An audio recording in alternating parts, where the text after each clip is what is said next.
Craving satisfied sa itlog, log at vegetable balls.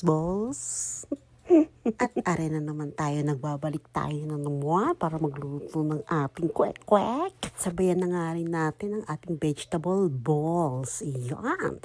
So, pinagsabay natin. Ayan, inuna natin prituhin ang ating kwek-kwek. So, alam niyo naman kung paano gawin yan. Meron na tayong video para dyan. Basta nag-mix lang tayo ng butter dyan, ang harina, cornstarch, then food color, and asin at paminta. Yun lang naman.